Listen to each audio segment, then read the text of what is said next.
आज हम आपके लिए लेके आए हैं क्लास 7th के लिए चैप्टर नंबर 8 है सामाजिक विज्ञान का, जिसका टाइटल है बाजार में एक कमीज। तो इसके आंसर क्वेश्चन हम देखते हैं। जिसका फर्स्ट क्वेश्चन है, स्वप्ना ने अपनी रुई कुरनूल के बाजार में ना बेच कर व्यापारी को क्यों बेच दी।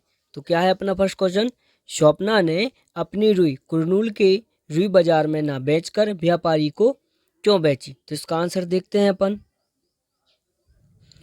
इसका आंसर है, स्वप्ना ने ऋण लेते समय व्यापारी से वादा किया था कि वह अपनी सारी रुई उसे ही बेचेगी, जबकि उसे कम कीमत मिली। फिर भी उसने बहस नहीं की, क्योंकि व्यापारी गांव का शक्तिशाली आदमी है और किसानों को कर्ज के लिए उस पर निर्भर रहना पड़ता है, न केवल खेती के लिए बल्कि अन्य आवश्यकताओं के लिए भी, जैसे बीमारी, बच्चों की स्कूल की फीस आदि।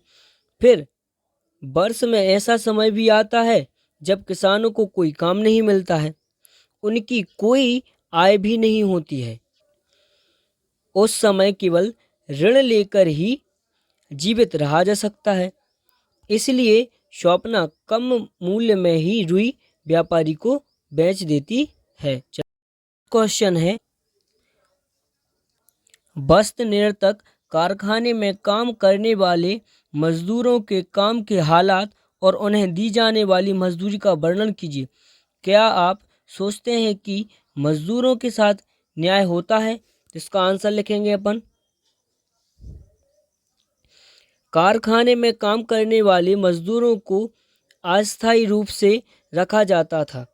जब भी कारखाने के मालिकों को लगता अब इस व्यक्ति की ज़रूरत नहीं है, उसे निकाल देते, जो कि मजदूरों के लिए अन्याय था। लेकिन उन्हें मजदूरी उनके कौशल के अनुसार ही दी जाती थी। जो जितना काम करता उन्हें उनके पैसे मिल जाते। दर्जी को 3,000 रुपये प्रति माह मिलता था। इस्त्री करने वाले को 1.5 रुपये मतलब 1.50 रुपये प्रति पीस मिलता था, और जांच करने वाले को 2,000 रुपये प्रति माह, और धागा काटने और बटन लगाने वालों को 1,500 रुपये प्रति माह मिलता था। चलते हैं नेक्स्ट क्वेश्चन पर। नेक्स्ट क्वेश्चन है, ऐसी किसी चीज़ के बारे में सोचिए जिसे हम सब इस्तेमाल करते हैं। वह चीनी, चाय, दूध, पेन, कागज, पेंसिल आदि कुछ भी हो सकती है। चर्चा कीजिए कि यह वस्तु बाजारों की किस श्रृंखला से होती हुई आप तक पहुंचती है। क्या आप उन सब लोगों के बारे में सोच सकते हैं जिन्हें इस वस्तु के उत्पादन व व्यापार में मदद की होगी। इसका आंसर देखते हैं। इसका आंसर है, हम चीनी के बारे में बात करते हैं।